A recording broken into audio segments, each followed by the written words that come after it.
Uyg'urlar arasida Palak Shahi degan nom bilan tanilgan Adil Hoshirning yaqinda ijtimoiy taratqularda tarqalgan bir videosi muhojiratdagi Uyg'urlar arasida nihoyatda zo'r qo'zg'olon qo'zg'adi.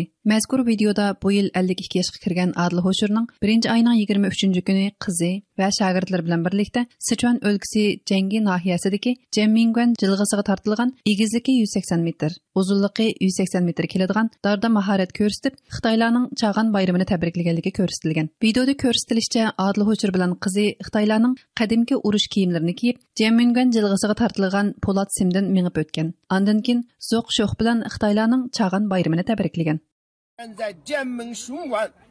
马上就挑战剑门雄安的长度180米、高度180米的钢丝，我的女儿和我们两个准备好了，给我们点赞，加油！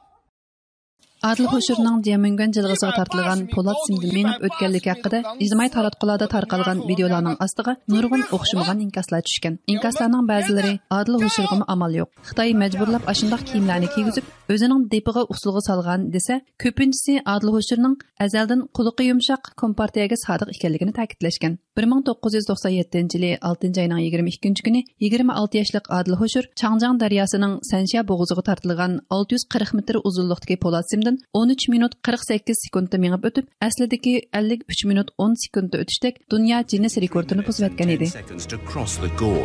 But incredibly, Ardili did it in 13 minutes and 48 seconds, setting a new world record.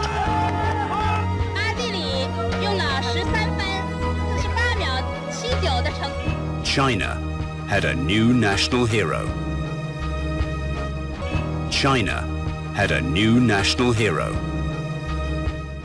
İjtimoiy taratqularda tushgan inkaslarga qaraganda, Adil Hoshir ashu chog'da Sanshadan qaytib Urumchiga borganda, Urumchi xalqi Urumchi ko'chalarida saldak eqib, uni ajoyib qizg'inlik bilan qarshi olgan. Xalq uni Janubiy Qovuqdan Sirik o'mmigigacha mursida ko'tarib apargan. İnkaslarning ko'pinchasida Adil Hoshirning uzundan buyon Xitoyga yaxshichaq bo'lishni oshirib o'rindab kelganligi, Xitoy hukumatining atalmish millatlar ittifoqligi, asabiylikni tugutish va muqimlikni saqlash qatorliq siyosiy tashviqotlarga yantayoq bo'lib berganligi tanqid qilingan.